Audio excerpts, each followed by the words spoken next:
Greetings again, Cinema Appreciation class. I hope you're doing fantastically well. Today I am coming to you from the set of the White House, all the way in Washington, D.C., where some of the most important decisions in the history of humanity, at least in recent humanity, have been created. I'm wearing my lovely Constitution because today, like the Constitution, you have freedom of choice, and you are going to actually start working on your final exam. Your final exam is to take the top 100 list of all time films for the most influential for a cinema appreciation class, 1 through 100. And you have to remove 10 of those films off the list. Be careful, choose the right 10 films because you're going to have to make an argument for them based upon the four criteria we've been using all semester long. Number one, aesthetics, the awards, the beauty behind a film, the cinematography, the narrative structure. So we were looking at films that have all of those or many of those features. The second criteria, money. The idea of film is a business, and so there is a business aspect on the impact of both commercial success, but also on outside generated kind of revenue, whether that's toys or shows or references later on. The influence it has on culture is the third choice, or the third priority to take a look at. What is the impact of that priority? And the fourth one is the technical innovations. Now, we did not label these as 1, 2, 3, 4, and 1 is more important than 4. That is something that you can actually do as you're making your evaluative criteria. But please make sure if a film hits 3 or 4 of these and has big changes and does really transformative work in 3 out of 4 of these, it's probably not a film you want to remove off the top 10 list, even if you don't like the film. Remember, this film list is not about you. This film is about objectively being able to evaluate fantastic film versus fantastic film. After you've taken off those top 10, or the bottom 10, I should say, out of the top 100 list, you will need to add 10 more on that are more important, influential, innovative, more money than the things you put on. The things you're going to be looking for are things that hit multiple criteria. Try to find films that have significant impacts on 3 or even 4. If they've got a significant impact just on 1, like it made a lot of money like Marvel's Avengers, you may not want to put that on the list unless you have a really convincing argument that shows up. That is your final exam. So how well can we actually evaluate those? Now, in our last lecture, we looked through the first 50, at least in a brief cursory fashion, of what you've been looking at all semester long from your readings and your videos. Today, we will look at 51 through 100. And as these are getting a little bit kind of more lower down in the rankings, we'll speed up the process a little bit because you have already seen a fair amount, if not all of these films, as we talk about directors, filmmakers, and innovative features that show up. So thank you very much, and let our journey begin. Number 51, we have Vertigo from 1958, our second Alfred Hitchcock entry after Psycho. And this is actually where we even get that dolly zoom effect that we talked about. The idea of the dolly moving forward or back at the same time as you zoom in or out, which gets some weird spatial disorientating effects that you can have first seen in Vertigo to show the impact of the vertigo impact of looking down and seeing it looking at so far away. And so that's what we're doing when we actually get the dolly zoom. This is also one of Hitchcock's great masterpieces, generally considered one of the best films that was actually made in the 1950s. That really is the idea of setting up, the idea of leaving it open to the audience on what takes place in terms of classical, using the classical formula that comes out of Citizen Kane, out of Birth of a Nation, to show a suspenseful action. How do you actually do that? Number 52, Kill Bill Volume 1, our second Quentin Tarantino film. First one being Pulp Fiction, higher up in our 1 through 50 list that showed up. And really, it's the combination of taking the Western, the samurai tradition, and French New Wave, putting them all together in a blender. And that's what Kill Bill does. It's actually what Quentin Tarantino does. He is truly a postmodern filmmaker, where you take different elements from the past, blend them together to try to create something new and innovative within the process. Working also with Yuen Woo-ping, one of the great choreographers, martial arts choreographers of all time, who specifically likes the idea of the empowering female. Again, 2003, we are looking at different heroines, and here we are also going to have the idea of the empowered female that goes along with Kill Bill Volume 2, really meant to be one film seen together, but the runtime just did not make that last. A lot on Quentin Tarantino here. There we go. All right, next up, number 53, Silence of the Lambs from 1991. the only horror film to ever win the Best Academy Award for Best Picture, 1991. And a lot of it has to do with the acting, which we talked about. Anthony Hopkins also won the Academy Award for Best Male Performance. Jodie Foster here was nominated for the Best Female Performance, but did not win. And part of that is we have the two variations of style that we talked about in acting. We have Anthony Hopkins, very much dedicated in the Stanislavski, in New York known as the Strasberg method.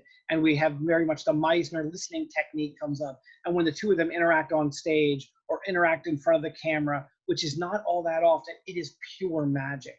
One of the best cross-cutting scenes we've ever seen when they actually are going to find Buffalo Bill, where you have the FBI knocking on the door of who they think it is, and with Jodie Foster going to another individual just to be on safe side, following up on some leads, and that's really where it is. And the question becomes, will she survive the night when everyone knows that she's in the hands of a serial killer? And that's one of the things that shows up, Silence of the Lambs. Fantastic horror film.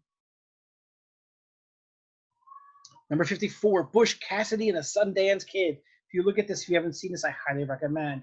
Look at the two main stars right up the front, Paul Newman and Robert Redford, two of the powerhouse individuals making films and then later on becoming directors all the way into the modern day world. The two of them are magic together. This is what we call the birth of the buddy comedy, the idea, or the buddy film, where you have two individuals playing off one another. Later on, we're going to see this in Beverly Hills Cop, where we have Eddie Murphy playing off the two white police officers from Beverly Hills.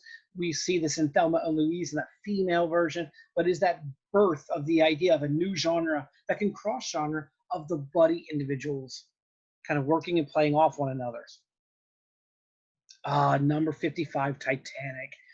A film that will reign supreme at the box office. Still adjusted for inflation, it would have reached over $2 billion, and really is only one of 3 films ever to reach that plateau, those being Titanic, Avatar, actually 4, but adjusted for inflation, Gone with the Wind, and of course the most famous one now, most recent memory, is Avengers: The Endgame. Spectacular film, spectacular acting, nominated for numerous Academy Awards, ran in the theaters for 9 months, which is unheard of, had a re-release, invented new technology. This is a film that really touches almost every impact that we have, and what a love story. Number 56, by James Cameron. The idea of CGI being used in a fully fledged platform to create a completely new and artificial world. This is the equivalent of Star Wars in the 2000s. This sets the standard that we go back to and look at. Does it meet the standard of Avatar in terms of the special effect and what it's able to do? It's remarkable. The acting is solid, not fantastic. The story is solid, not fantastic, and very reiterative of individuals kind of taking over land from another, and then you have the individual realizing that he's wrong. If you don't notice this theme, it actually comes right out of Metropolis, the good versus the bad, just in another world that shows up. The impact, though, has been tremendous. We have 2 more Avatar movies coming out. Hopefully those will be fantastic in the near couple of years. We have the Pandora Experience, one of the best movie rides of all time. So the influence on society has been fairly enormous. The special effects, though, put it over the top, and it made an enormous amount of money. $2 billion, first film ever. Akira, 1988. So this is a new edition that showed up last year on our list. And it really is the idea of the birth of very high-powered, fast-paced, anime-style action that shows up. And so it's a rampaging psychopath who can only be stopped by 2 teenagers and a group of psychics. So we have the entire idea. It's an animated science fiction thriller that shows up and shows a dystopian world, which we often don't see in animated features, and really sets the standard, along with Miyazaki, for other animated features in the future. It did so well in the box office that it allowed the opening up of the American audience to Japanese, even when it was dubbed in English, for people who were willing to read because the visuals are spectacular. So that's kind of some of the issues that show up. Rocky, the birth of one of the great sports movies of all time. Some people will argue the best sports movie of all time, but we still have Raging Bull coming up later on by Martin Scorsese on this list from 1976. We all know the montage, rags to riches, the powering over of the American versus Soviets, specifically right during the middle of the Cold War, and who would win, and it's about American pride that showed up. Sylvester Stallone is a breathtaking, like, good actor, specifically within this context. This is really his genre. Um, and some of the most famous lines. There's a love story embedded within this process as well that really makes it a well-rounded film that shows up, and really an inspiration for the American mindset over the Soviet Union when we need to pick me up in the 1970s when things were not going so well in the American economy. Number 59, another entry from Steven Spielberg, taking CGI and the idea of being able to computer animated imagery from that CGI's Jurassic Park. Another film that actually is going to reach $1 billion. And we have the Spielberg awe face built within this aspect.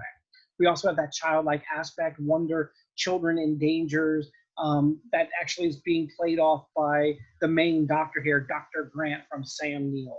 And so wonderfully acted, beautiful CGI, and it really does push the boundary on what CGI can do. And ask the question from science fiction.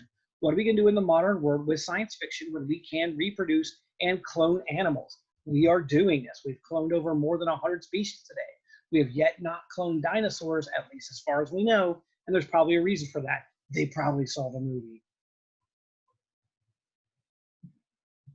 And I should mention that was the highest grossing film of all time, surpassing Steven Spielberg's earlier E.T. from last time. Thelma and Louise, an entry by Ridley Scott, who has multiple wonderful films and multiple TV images. Generally doesn't get the credit he deserves as a director, maybe even one of the top 25 directors of all time. You may want to consider that. Thelma and Louise is the idea of the birth of two things. One, the buddy comedy for women. Sundance Kids, Butch Cassidy and Sundance Kids did it for men. Now we actually have Thelma and Louise. It's challenging that notion. We have two women who actually are outlaws from the law, who are basically breaking laws, hunted down by the police. And at the very end, in one of the most famous scenes in cinematic history, they have a choice. They can be arrested and lose their freedom and all the fun that they've been having in terms of their crime spree, which has not been nonviolent. It's been nonviolent crime, but to lose their crime spree, or they can end it all. And the most famous freeze frame, probably in the history of film, they decide they're going to lose it all, and they drive as fast as they can over the Grand Canyon. The film stops right midair before their death, before anything happens. The most famous freeze frame in film. Thank you, Ridley Scott. It's also the birthplace where Brad Pitt got his start as the hunky individual that other people took notice from. Blair Witch Project, one of our films that's actually challenging what it means to be a horror film. In this case, we don't have the setup and the long-range budget studio. It's a very cheaply done film. In fact, it's one of the most cheaply done films that made multiple $1 million at hundreds of % back. So it's one of the most successful films because it made literally $140 million and it cost less than $10 million to make. So the return on investment is about 14 to 1, which is ridiculous. If you think about some of the other films, for example, Marvel's Avengers, we show, oh, look at all the money it made. Yes, it made all that money. It cost $500 million to make, and it basically ended up making about $2.3 billion. If you do the return on the investment, that's only 5 to 1. This one is 14 to 1. So a huge investment with not really well-known actors. It's supposed to be those individuals that are just acting, and they disappear into the woods based upon a true story, loosely based upon a true story. So we have to actually put that in there as well, because yeah, there is a story, a nugget of truth, but only that tiny little nugget.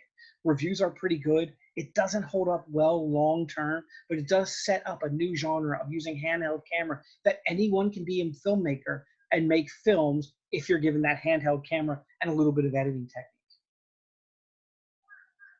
Number 62, the birthplace again, a second or third base birthplace of fantasy, Harry Potter and the Sorcerer's Stone.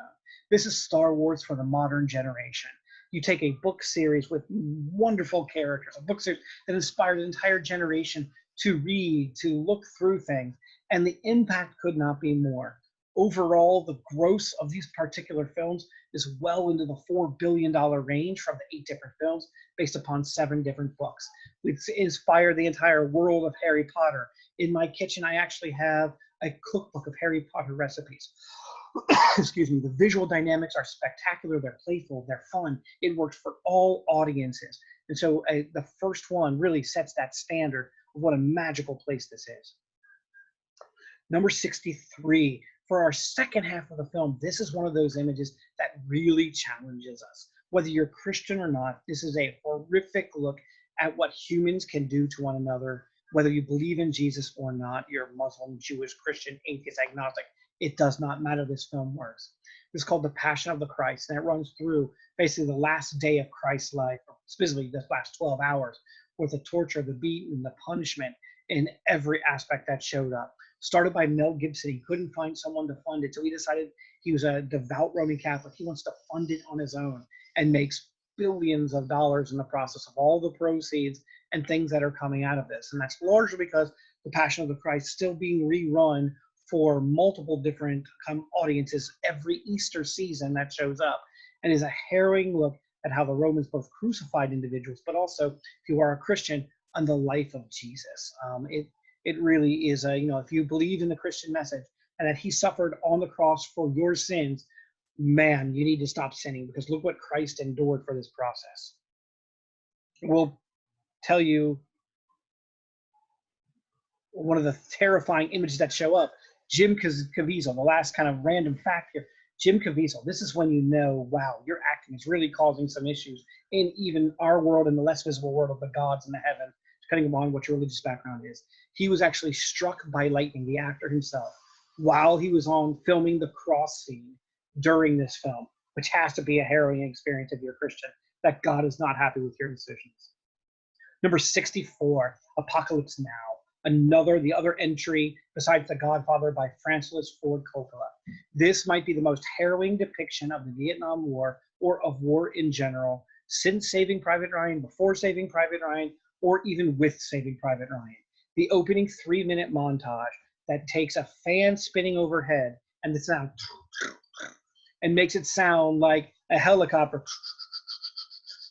and pushes a person while he's in a drug-induced state with a gun next to him, close to suicide, close to PTSD within the process, shows you the harrowing nature to the haunting sounds of the Doors and Jim Morrissey about Drivers by the Storm, is a fantastic and maybe one of the greatest montage ever to show an emotional experience of what war looks like.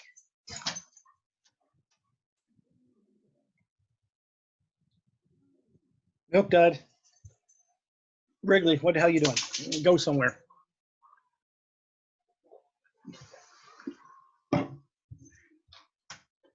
Milk Dud. In.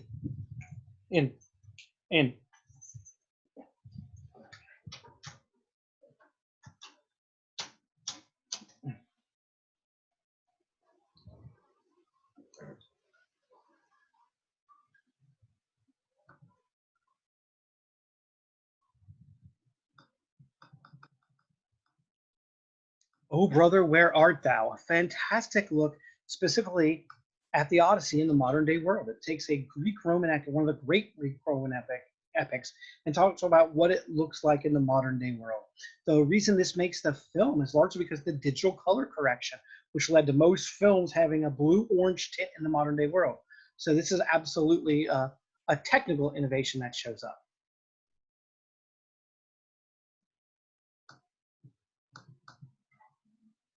Arguably, you can make a case. I have this pause for a moment because we're having problems with our video.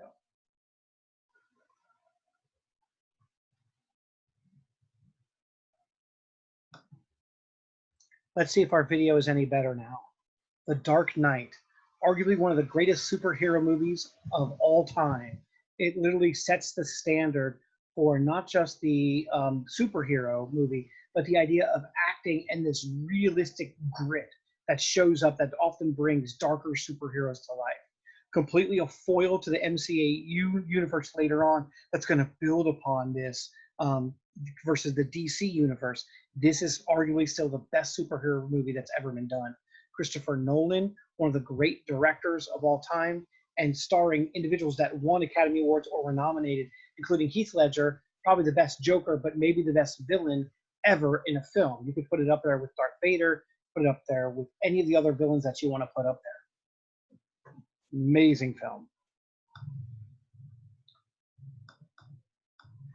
The man who likely saved CGI animation, stop motion animation and combined it a little bit with CGI animation is very much this individual here. This is Tim Burton. His 4-year masterpiece called The Nightmare Before Christmas, which challenges all notion of what Christmas and Halloween are. The scary versus the happy versus the scary. Really bringing these together in a musical menagerie of just absolute fun and wit. Spectacular, has all sorts of impact later on within society. So a wonderful film that deals with kind of holiday traditions and really working very much with stop motion, which we really hadn't seen much at all going back for many decades since King Kong. Number 68, The Ten Commandments, one of the great historical films of all time. It's played every year like The Wizard of Oz. It's played once a year. They always play it on Passover on the Sunday night, right before the weekend before Easter. Fantastic. It's one of the first films that has a cast of 1,000. It's an overwhelming experience like Cleopatra, like Ben-Hur, and part of that historical reclamation on Moses' trip, which is the impact for both Christianity and Christianity later on. Number 12, part of the original trilogy, The Lord of the Rings, The Fellowship of the Ring. Fantastic movie with special effects, nominated, as you can see from Peter Jackson's Lord of the Rings, nominated for some 11 or 12 Academy Awards, winning every category, including Best Picture that it was nominated for. So it tied the all-time record along with Ben-Hur and Titanic.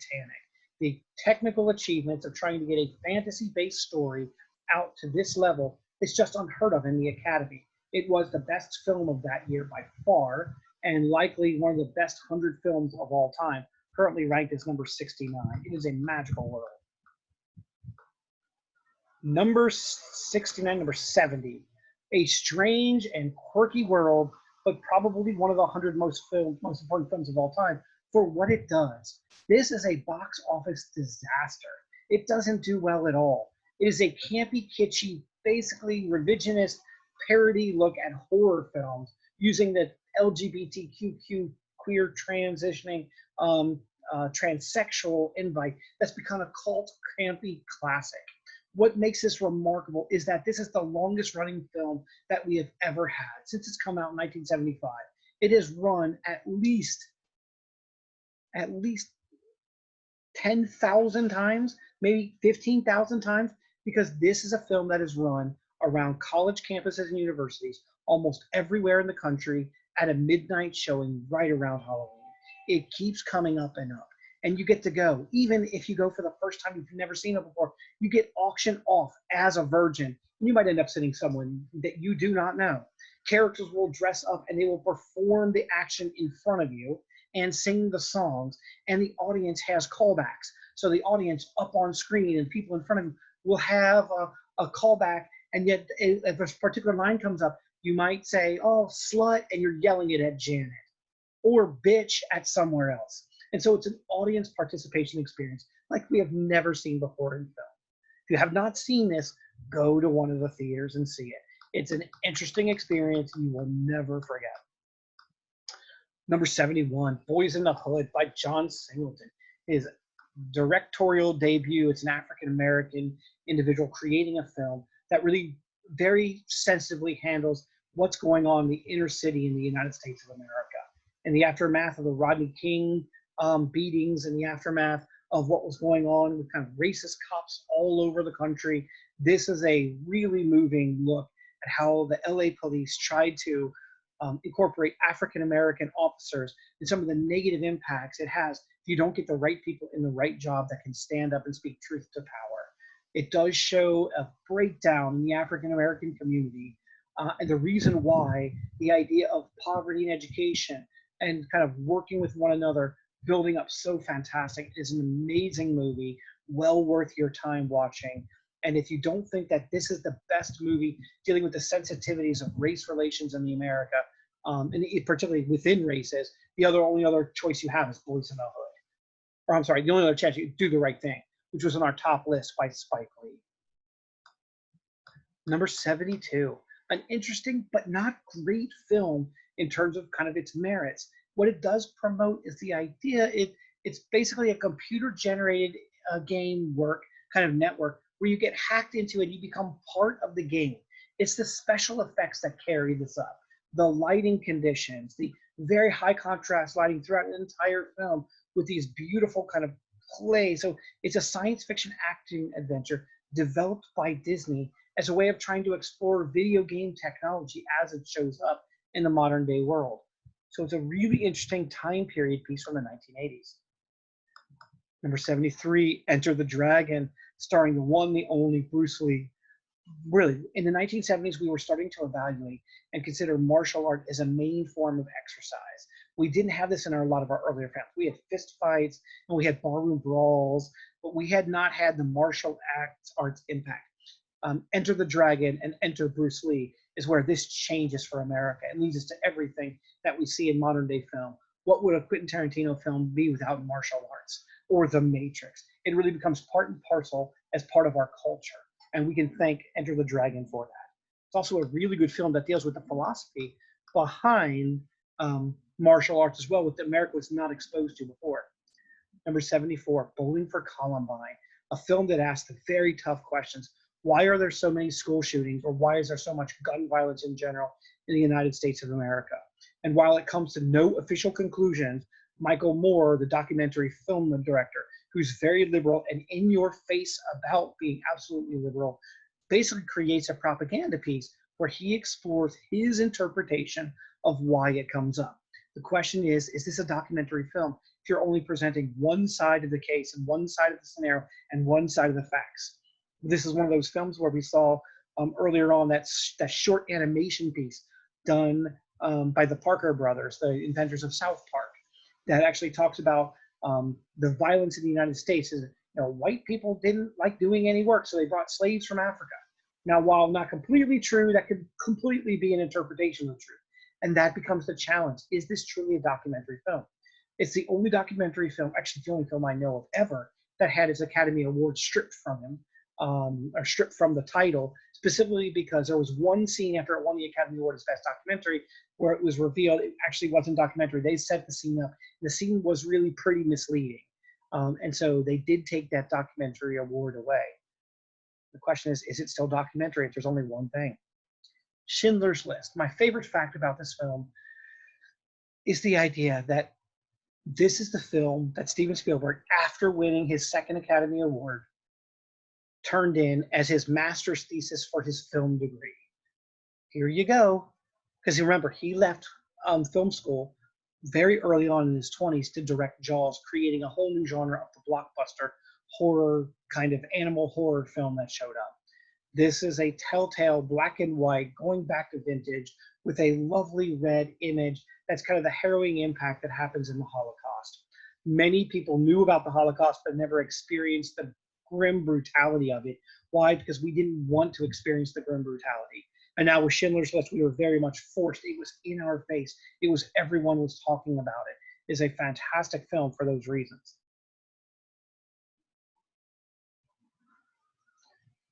Here's a film that we actually watched recently, pieces of it. Berlin Symphony of a Great City, a different exploration of what we look at when we look at a lovely film, a documentary style film. It shows one day in life of Berlin, starting at the earliest morning and going all the way up to day, and parallels different thematics that show up.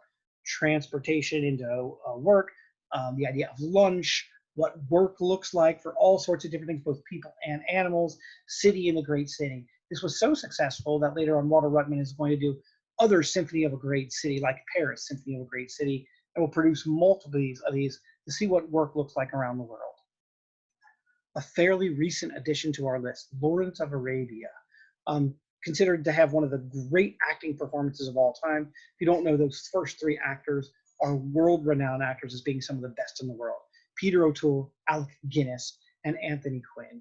And it deals with oil rights amongst Arab tribes during World War I, and basically coming up with money to fight the Turks. And so it is a wonderful look at a historical piece, very similar to Ben-Hur, A Ten Commandments, and has some of the best settings that you will ever see. And that was the point of Lawrence of Arabia, setting up that standard of what's going on in the Middle East. A fun movie from the 1985s really challenges and starts to look, what does youth culture look like? Done by John Hughes, who created some of the greatest movies or was involved in some of the greatest movies as well from the 1980s, everything from Pretty in Pink to things like The Breakfast Club. We're basically dealing with youth culture. We're dealing with high schoolers and what the life of is like a high school in the cliques in the 1980s and literally really in the 1990s and all the way to the present. It deals with the emotional instability, the family problems that come to bear, the academics, the not fitting in. And he's the first director in a comedic fashion in particular that actually is able to handle that and unify that for an audience. And it still stands the test of time. Dogville, a really interesting entry into this. What do you do if you take the setting from a theatrical piece where you can see in so everyone loses their background information and put it in the modern day world so that we see everything, particularly in the reference to NSA being able to watch us now through our cell phones and our computers and our video screens 24/7 whenever they want. Dogville asks those questions on a setting kind of capacity. X-Men, rebuilding on the idea long before the Avengers came along. We had X-Men dealing with superhero groups, particularly that had extraordinary individuals. We need to hide them away because of the fear factor, and then later on they come back to save the planet. What is it about the genetic deformity? Remember, we saw the very controversial film earlier, Freaks, not on the top 100 list. Studios have been trying to hide that, but what are those implications? So dealing with modern day.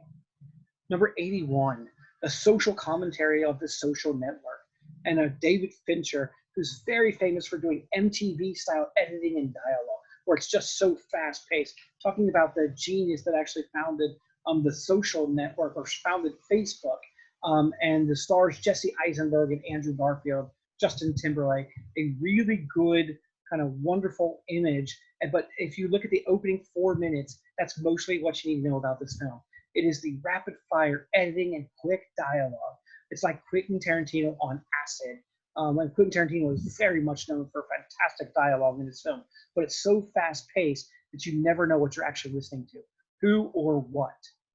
The idea of Memento. This is one of those films that is challenging and didn't do necessarily great in the box office. As you can see, in 2000, only made 25.54 million. But the impact, even on images like Fight Club and other films later on, has been tremendous. And that is because we have a fractured narrative. So it takes the Citizen Kane idea of that fractured narrative, which makes sense because the person is dead and we're putting different stories back together to understand his life.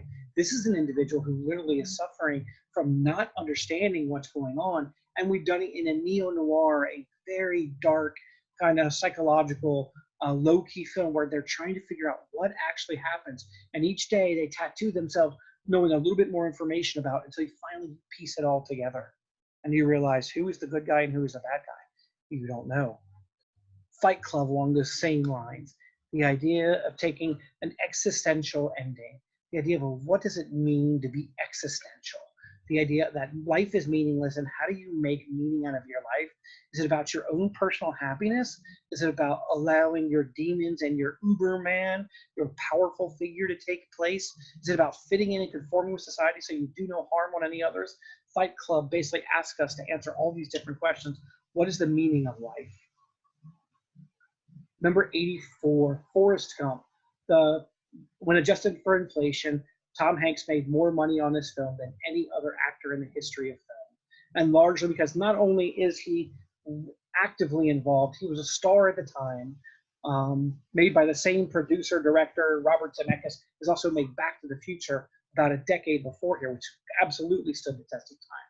But Forrest Gump basically looks at the life of an individual during the Vietnam War and before and after that has a mental disability.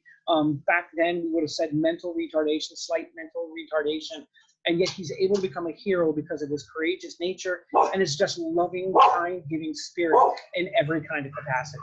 And so this is a movie I would highly recommend. It's the first time that really combines common individuals. I'll hang up 1 second. It's glitching again. It holds common individuals and puts them together then at the exact same time with individuals who are from historical photos, and that blends those two together seamlessly.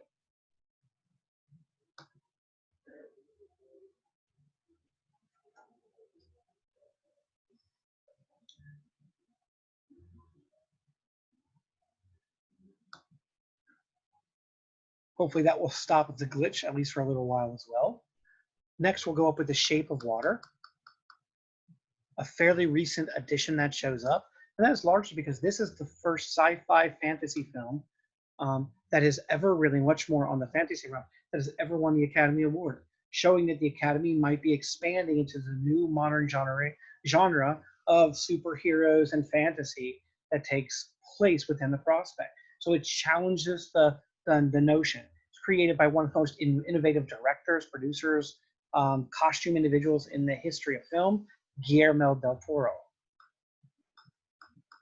A particular film that I am thrilled to actually know and be a part. I got to be a part of Black Panther. I am part of the art department that eventually won the Academy Award for Best Art Direction, as well as costume direction that showed up. So this was a fantastic affair to get involved with this and both the adventures. So I'm thrilled that it makes the list.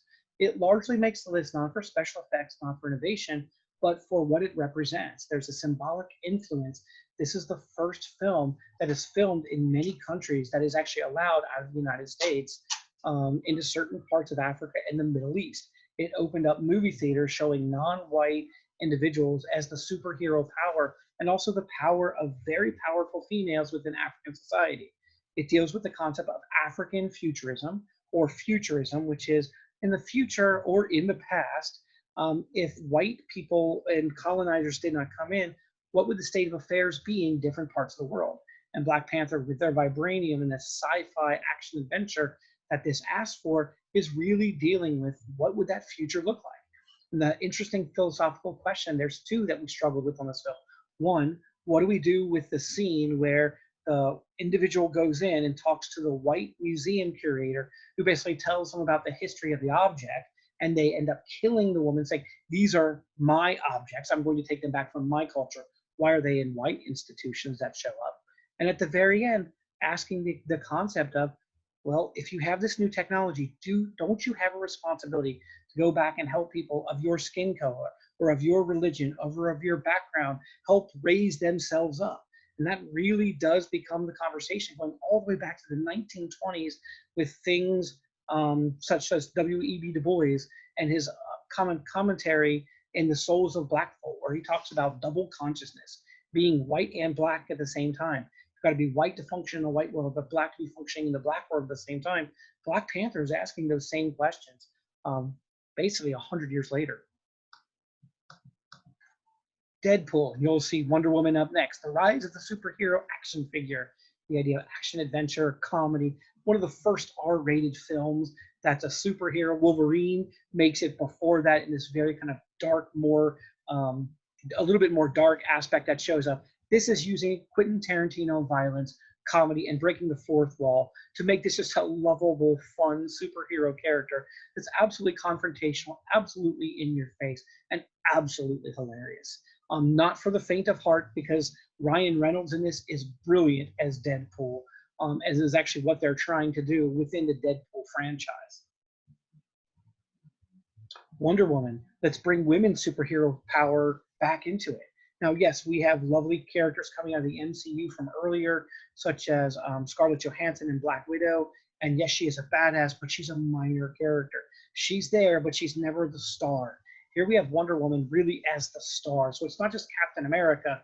Here's Wonder Woman during World War II, showing that she is responsible as much as Captain America was for saving the American kind of population. Saving American soldiers, and that's what we're seeing. And using not so much her sexuality here, but really her morality to compel why to defeat the gods of war. Casablanca, another fairly recent addition, even though I'm surprised that this wasn't on earlier. One of the most famous lines and misunderstood lines of all time. Frankly, my darling, I don't give a damn. Oh, I'm sorry, that's actually from Gone with the Wind. It's Here's Looking at You, Kid, from Casablanca, from 1942. A love story where the love actually never takes place. It's always hinted at, there's clearly this reference, but because they're already married to other individuals, or one of them is already married to other individuals, such as Ingrid Bergman, she never, and he never, Humphrey Bogart never fulfills that love story. It is one of the first noirs of all time, coming right on the heels of the development of low-key lighting out of Citizen Kane, considered one of the most romantic films of all time. And the travel montage where you have the line from a plane drawing from place to place, it actually comes from Casablanca. Scarface and the idea of gang, not just gang, but the drug trade and the culture that comes out of the drug trade, the absolute violence, the rags to riches montage here for the power dynamic that develops. Some of the most famous has ever been put on screen. Number 91, Slumdog Millionaire, a fantastic look at urban city life in a third world nation, which we are not comfortable with. The individual wins a game show, and they question, well, how could he know the answer to this game show? He's a street kid, and later on, the reflection throughout the film shows how he knows the answers. It's because of his experiences on the street. They just happen to hit exactly what he is doing. So he's not a cheater, and yet he's thought of a cheater because what poor kid would be able to do this? A combination of English and Bollywood theme kind of cinema to actually show a full ramp of people working across different state, country, national lines in order to make a truly fantastic film. Number 92, a strange but interesting kind of is, what do we do with the rock concert? And this is a rock concert set to animation and real world events that basically is surreal and at the same time deals with what happens to be going on in the world. So each song deals with a different major issue that's taking place in the world in 1980. So it's kind of a drama, animation, fantasy. It's really fantastic. And most people in college will end up watching this with their college roommates. Airplane, one of our first films that specifically deals with stupid humor, right? The Jim Carreys of the world, which is no negative aspect, but the individual that's so overact. Later on, we're going to see images from an image like Steve Martin from The Jerk, where you actually play someone who's absolutely stupid, uncanny, dumb and dumber, and dumb and dumberer within the process. So this is that first slapstick humor, I should say. This is the second slapstick humor, only behind Monty Python. Fritz the Cat, challenging the nature of what film is, and is this really a Hollywood-based film or one of the 100 greatest films? It basically is an X-rated Fritz the Cat that basically comes out of the X-rated film genre made popular by Deep Throat from 1972. And so it's the first commercially successful X-rated animation ever. Avengers Infinity War, the MC universe kind of colliding and creating the end game, creating this huge idea, almost two films that we know are packaged that are supposed to be one, very similar to the way Pulp Fiction 1 and 2 are going to do. But we have the allies that are willing to sacrifice all, including their own lives, in order to fix and go against the bad guy. And could ask a very good philosophical question, are we overpopulated and what do we do about it? Never really gets there. It was an international film, it might. Friday the 13th from 1980. Really one of the individuals that actually establishes the slasher genre, along with Halloween, which came 2 years earlier, 1978. Friday the 13th, Michael Myers versus Jason, actually became a popular franchise later on. And many people say that even though this is not the first slasher horror that comes out, it is the most important because of the Friday the 13th that kind of builds on the number of films that come out. Iron Man, the birth of the MC universe, really at this point, almost 20 years ago, or very close to, or nearing 20 years ago, or 15 years ago. And so the birth of that entire universe, and a very good sci-fi. No, this is really a sci-fi, a weapons manufacturer, rather than a fantasy. 98, semi-controversial. What do you do with television shows that have the same production values now on HBO, Showtime, or on any other? Fox actually has some of these as well. They have the same production values and standards as you do with film. If you look at a TV show with those type of production values that lasted for the better part of a number of different series and development of character, shouldn't that belong on the list? Or because it was a TV show and made for TV, it's different. That's something to consider. 99, Avengers Endgame. The idea of the celebration of the first period of the MCU1 universe, the ending and the killing off of different characters and the rebirth in other characters that may or may not take their place in the future MC universe. Largely on the list you can see here, very early on when it first came on. That number, of course, has skyrocketed to over 2 billion today.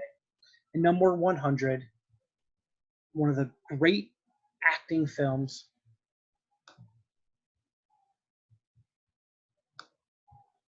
try to make sure that the jerkiness is not happening. And number 100, A Few Good Men, one of the great acting performances of all time. If you look at this cast, it's spectacular. Tom Cruise, Jack Nicholson, Demi Moore, Kevin Bacon, some of the best actors. And literally, it's the acting that carries this movie across. It's a beautiful story, dramatic. The idea asking about what it is moral to do in the military, who is it moral to do to in the military, but really that ending, you can't handle the true scene at the very end, is what makes this a special film, specifically in acting and in A Few Good Men. Outside of this cast, potentially you've got very few films that can ever even compete with the type of talent that is on the camera at any given moment in this film. Your choices may be down to things like The Godfather, which is Jack, which has Al Pacino and Marlon Brando. I mean, just Bob De Niro, individuals that are just off the charts good within the process. There's not too many films that ever have that kind of critical acclaim. This is one of the few ones here. Well, that ends it. So for you, what you're going to have to do is take 10 films off the top 100 list.